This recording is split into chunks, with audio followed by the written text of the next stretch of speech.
Being an agent is really, really hard. What's really hard about it is that you're the licensed professional, and then you have some young whippersnapper calling you and suggesting, let me take over your client's payments. And it's really hard as an agent to go, I have no idea what you're talking about. So what agents typically do is they go, my broker says it's illegal. You haven't talked to your broker in 9 months. What are you talking about?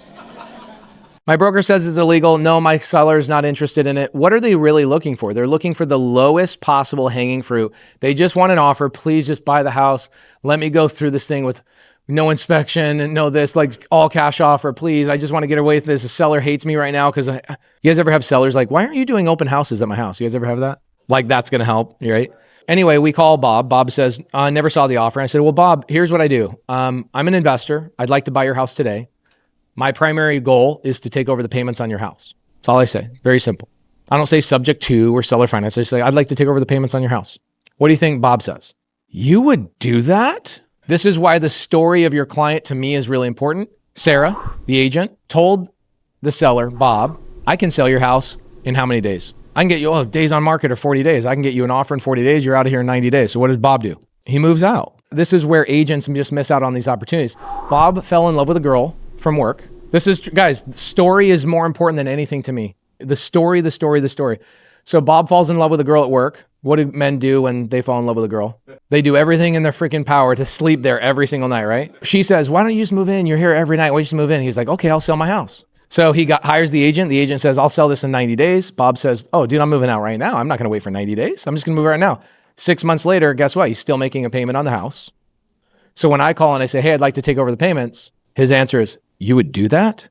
His next question is, so how much do I have to pay you to take over the payments?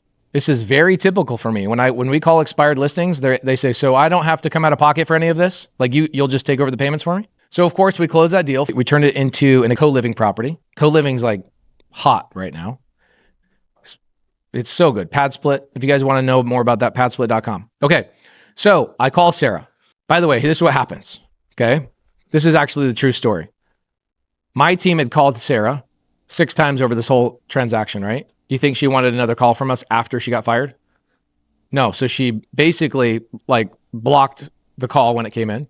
So I personally sent her a text message of a check, a cashier's check of $2,500. And I said, hey, Sarah, this check is for you. Didn't say my name, didn't say anything. She calls me and she's like, who are you? I go, hey, my name's Pace, and my team tried to buy the house for you. We called you, da, da, da, da, da, da. She's like, okay. I said, I just want to let you know that I appreciate the work you put into that house. And although it didn't work out between us, I want to let you know the money I'm making, the first $2,500, I put in escrow, and I will release it on the next deal you and I do together. How many deals have I done with Sarah now in the last 12 months? 21. Why? But it's way better than this. It's way better. My agents, my friends, my agents here, it's way better than that. So I didn't bring anything up to her about the wedge method at all. I just told her, hey, here's what I want you to do. I want you to go to expired listings. I want you to call these expired listings and say, I have a buyer today that will buy your house today. How much more power do you have when you're an agent saying, I have a buyer that will buy your house today, either on seller finance at the price you're asking or take over your payments? Do you have power right out of the gate? Okay, so do you stand out against the other 40 or 50 agents that are also calling those expired listings? This is why Aaron wants you guys to add this little tool to your tool belt. You have more power. Now, a gift that I'll give you guys today is I'll give you guys a gift of a buyer in every major town that does exactly what I do, okay? That you guys can use as that buyer. I'll give that to you guys. You guys are Aaron's crew, so I'll take care of you guys. So what I did with Sarah is I said, hey, Sarah, this is now second house, third house, fourth house. She's getting paid a commission. She's excited because commissions are cool. I then told Sarah, I said, hey, Sarah, can I tell you what I really want? She says, what? And I said, I want your loyalty. I want to partner with you for a long-term relationship. Here's what I want to do. The next house that we do together, I'm going to give you a choice. Do you want your commission or do you want 5% ownership in the property? And what I'll do is then the next house we do together, I'll bump it to 10. And on the next house we do together, I'll bump it to 15. And on the fourth house we do together, I'll bump it to 20. And I will retroactively go backwards on all the other ones and go to 20% if we get to that house. What do you think Sarah says? Okay. Sarah, I think out of the houses we've done together, 21 houses, I think she's a 20% owner in 16 of those houses. Do you guys know what that means for her? The median home price in Phoenix, Arizona is $430,000. Let's do the math. Somebody pull this out. $430,000 times 0.2 should be like 86,000.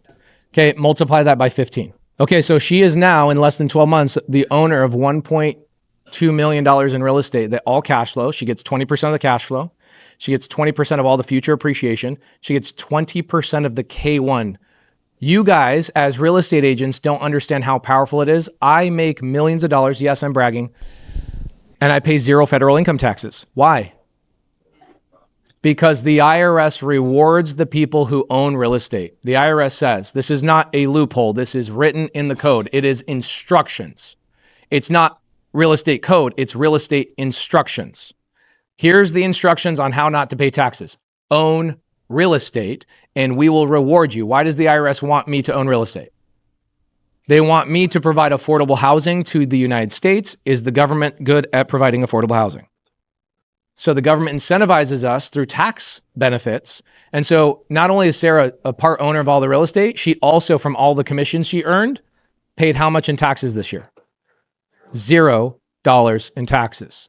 This is a little nugget I want you guys to write down for a second. You want to make more money? Keep more. You want to make more money? Keep more. Stop paying it to the federal income, federal blah, blah, blah. You guys are looking for write-offs all the time. Oh my, well, you know, I'm on Instagram. So like my dress I bought, that's a write-off. Okay, that's all good. I'm not saying don't do that. Do that. But you're still paying taxes at the end of the day. Sarah's not.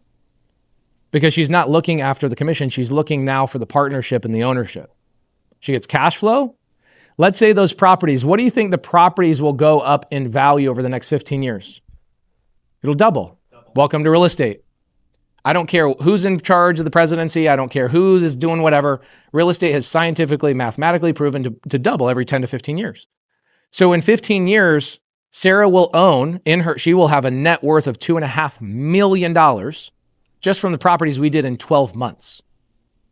What happens if we do another and another and another and another? Where is she in 15 years? She's probably got a net worth of $10 to $12 million as an agent who didn't want to pick up my phone call.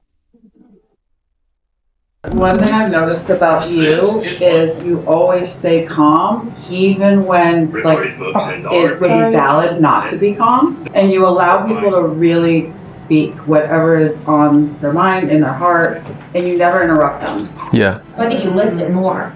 I try to anyway. What you're talking about there is like emotional intelligence.